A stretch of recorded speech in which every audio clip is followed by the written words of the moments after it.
Happy Friday, everybody. I hope you've been having a very good week. I'm Kathy W. Welcome to the Friday chat.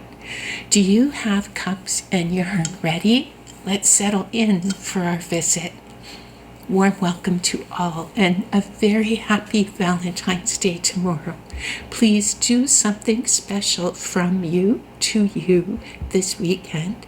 I would like you all to know how much I appreciate you watching here, your emails and your comments, not just this weekend on Valentine's. I hope that every weekend you might find a bit of time to be wonderful, not just to others. Please be wonderful to your own self too. This coming week, there are some important days to remember coming up, and I will share about those today. Also, hints and tips about crochet and knitting mesh fabric.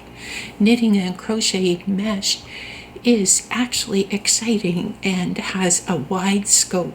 I'm very excited to share what I've learned. And this past week, I have been busy with my yarn. I finished 2 projects and have a new work in progress on the go. Maybe let's start with 3 important dates. First, a quick reminder that the Smaller Than a Bread Box slideshow is coming soon. It will be this coming Friday, February 20th. Please, you should send your pictures to me by Tuesday, February 17th. And for anyone who would like to be in the 2 draws that are happening that day, please check by February 19th that there is a little heart on your comment to enter. And if you are new, there is still time to watch that January 30th video to get your comment to me. Oh, and that reminds me, next week I will be showing some happy mail that I received from Heather at Aberdeen's Wool. And the other important day coming up, Judy will be having her live this Sunday. There will be a new topic and a new guest on February 15th at 2 o'clock Eastern Time, or the replay for those who cannot make it to the live. I'm excited to share all the hints and tips and variations that I learned about mesh, and I hope there are some surprises here for you too. This might be interesting for everyone, and especially for those who will be adding a bit of mesh to their projects for the upcoming Something New slideshow. As you will soon see, there are so many variations to consider. When it comes to this technique, there are more choices than I ever thought, and I'm sure there are some that I haven't even covered here. And for anyone new who might want to send in a picture for the slideshow, details about the Something New make-along are in the February 6th video. Now I'm going to just pause for a moment to get things ready for that chat about mesh. Just one quick moment. Okay, here I am back again. Now, about mesh, I noticed that there are some fabric terms that seem related and similar, yet are not quite the same. This was a real learning point for me.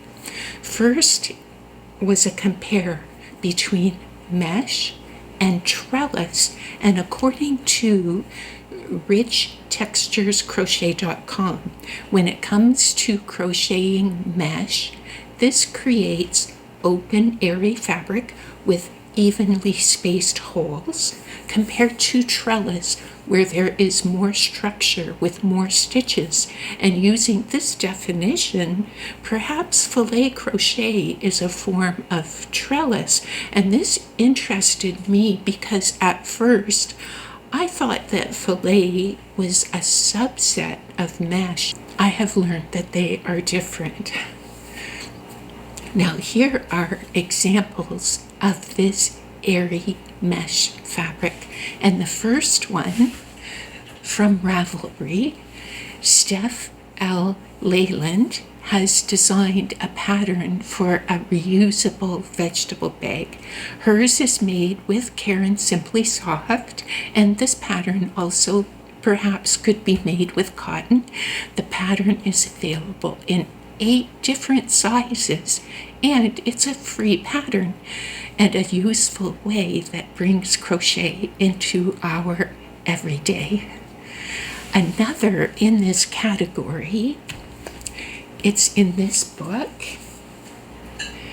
and it is a grocery bag. I found it on page 2 in this book. There we go. And you can see the mesh here. It's in a book called Lily Sugar and Cream Kitchen Essentials to Crochet. Oh, and as always, anything that I refer to, websites, patterns, people mentioned in my video, will be typed up in the description box if you'd like to check into more and find more details.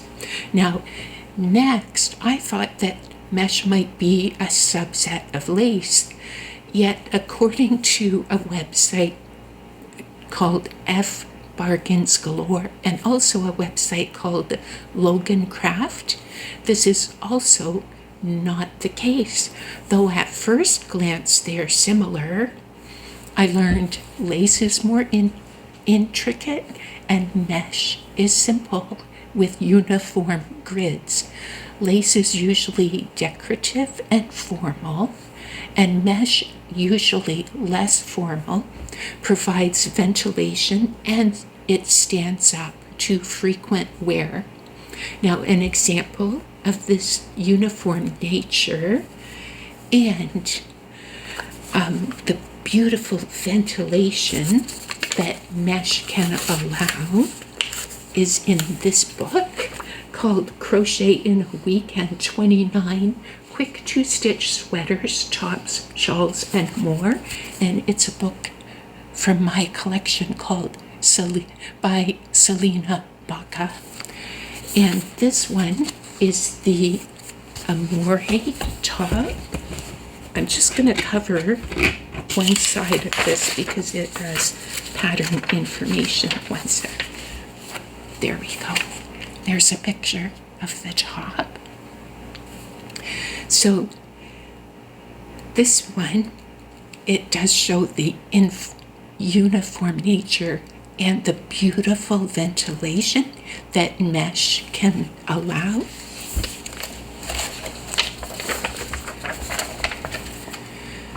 Another example of a wearable using the mesh technique is in this book, Simple Knit, Knit Simple, Knits Plus, and this magazine has a pattern for a short sleeve cardi called the Mesh Hoodie.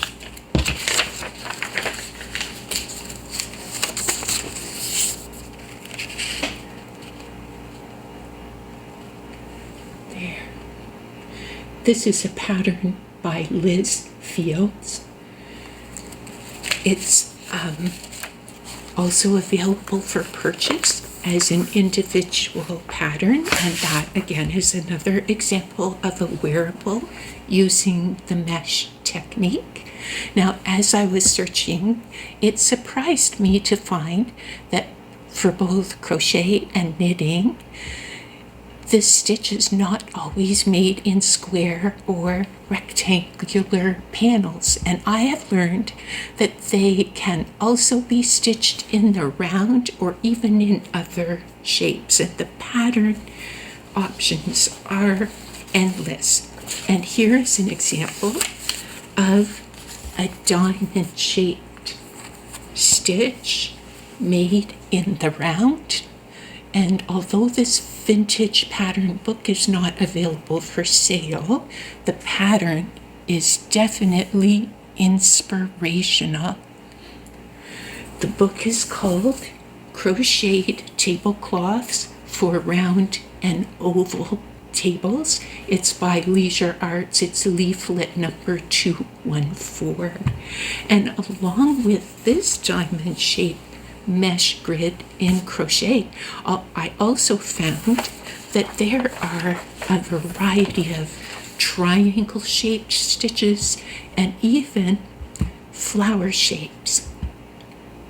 And then I checked for knit stitches, and as described in my book called The Knitting Book, over 250 step-by-step techniques, there are a variety of stitches used in knitting also.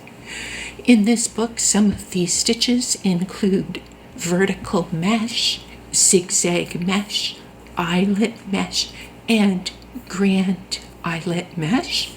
I also found knit star-shaped mesh and triangle mesh. All of these are mesh stitches that can be combined within a project to provide airiness and drape, or they can be alternated with solid stitch panels to bring relief and a statement to the piece. And some examples of this, I'll just slide over and show you a picture here of the Pirate's Cove shawl, a knit shawl by Hilary from 3 Bags Fold. And this is a free pattern on Ravelry and uses 3 colors in a sport or DK weight yarn. And the pattern is written for cotton, and yet I see many varieties of yarn used in the project pages. This is an excellent example of the combination of a solid fabric with some airy mesh. And a second example is in this book right here called Delicate Details. It's a collection by Knit Picks, and this pattern called Lotus Flowers is a design by Kimberly Golinsky, and I found that the pattern is available in this book but also available for individual purchase. So I'm just going to try and show both the close-up where you can see the lace panels and the solid, and also where it's as it's being worn. So that's a knit example of that same technique. Although mesh is generally less formal, it can be combined with formal stitches or even with glimmer yarn or fur, and that way it provides a juxtaposition of the casual together with a fancier fabric or a lace fabric. Now, some of the patterns that I found used marled yarns, and other patterns used bulky yarns in mesh. So the yarn choice itself can bring excitement to these simple stitches, and I'm interested to see what happens with that in the upcoming slideshow. One of the exciting options that mesh provides is the possibility of embellishments, as mesh is a canvas and can be used to add things to, also for surface crochet or to weave interesting novelty yarns throughout. Some time ago, I was gifted some hot pads. These were made by my mother, and she has been making these probably for 60 years. The pattern for these was by my great Auntie Eva, who's my dear grandfather's sister.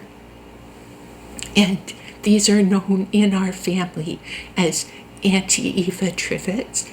They are surface crochet made on top of a mesh. So this bottom section is mesh, and then my mom used a very fine crochet hook and probably, I think, number 10 crochet thread to make these. I have a set of 2 of them. Another very surprising to me discovery was the use of mesh in Irish crochet. It provides a scaffolding for these beautiful motifs, and I'll put a picture here. It's an airy fabric with infinite possibilities, and this example is made using lace weight yarn, and yet the designer shows in her pattern description that it can be made using other weights of yarn and leftovers from your stash.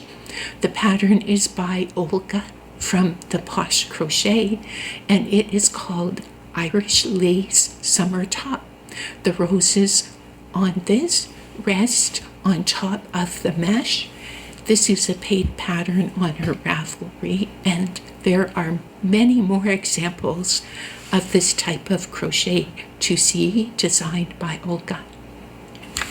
One way that I look for inspiration is by doing a Google search or a YouTube search for ideas. Pinterest is another way to find ideas, and of course by looking at pattern books and on Ravelry for inspiration. The patterns that I mentioned here are just a small sample of all that is available when it comes to the stitch. The fun thing about mesh is that it uses far less yarn than some other techniques, so finding a pattern that incorporates some mesh panels in the design would be a way to make a sizable project with that special skein or special hank. I hope you have a lot of fun exploring the options, and I'm really excited to see our upcoming slideshow in March. And now for a quick peek at my finished items from this week. And when it comes to finished items, this month I was busy making a blanket for Judy's Creations in Crochet Make-Along. This is a toddler-sized blanket, and this time I used some discontinued yarn from my stash. Do you remember Premier Toy Box yarn? Or perhaps have some in your own stash at home? The one that I used is in the color Baby Doll, and I used an 8mm hook. The pattern is Sprinkles Baby Blanket by Jessica Underwood. Here's a little bit of a look at the trim. I did change the trim a little bit. So, yeah, this is the Sprinkles Blanket by Jessica Underwood. There's a free version on her website or a paid version available on Ravelry. I used an 8mm hook for this one, and the original pattern was written for Baby Bee yarn, and I think this yarn was a good substitute. You can check the Yarn Sub website to find other substitutes for that yarn if you would like to try making one that is similar to this. Oh, I'm popping back in just with a little bit of what am I wearing? I forgot to tell you. In addition to making a blanket for Judy's Crochet Make-Along, I am wearing something. I know some people are going to ask me, what am I wearing? And this beautiful shawl is one that was made by Judy, and at her craft show, not this past year, but the year before, I was fortunate enough to find this at her booth, and Jeff and I purchased a couple of items. This was one of them. So this is a beautiful shawl made by Judy, and I thought the colors were wonderful for Valentine's Day. So there we go. I thought I'd pop in and just let you know because I know some people will ask me, what am I wearing? Now, next is a dishcloth. And because it was Valentine's Day coming up, of course, I made one with hearts on it.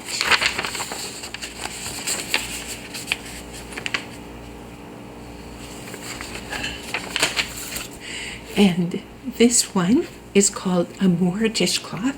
It is available for purchase as an ebook.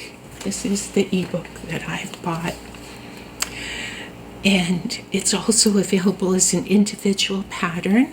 I used a new to me yarn for this.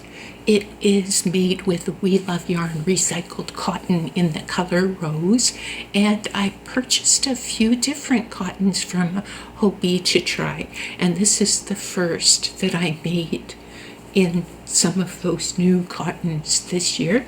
It took me a few tries to find the needle size that would work with this yarn, and I found that it went well for me with a 3.5 millimeter needle.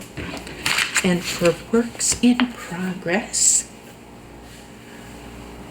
I've been busy making something for another make-along. This is for the book cover of the month, hosted by Rosanna from Knit and Crochet with Nona Rosanna. And this is called the Wild Oleander Hooded Scarf by Andrea Williams from Wickedly Handmade.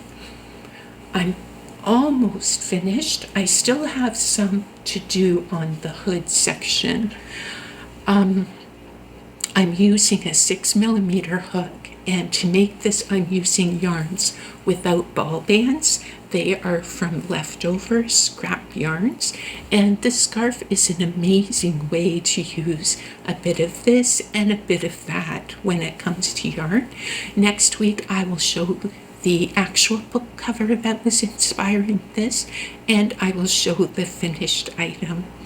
Also, next week, after I finish this one, I hope to start on another style of cowl. I'm very excited about that. Both of these are great styles, and I think they will keep someone toasty warm and looking very nice. So to everyone, have a wonderful weekend. Enjoy your crochet, enjoy your knitting, and I hope to see you next video.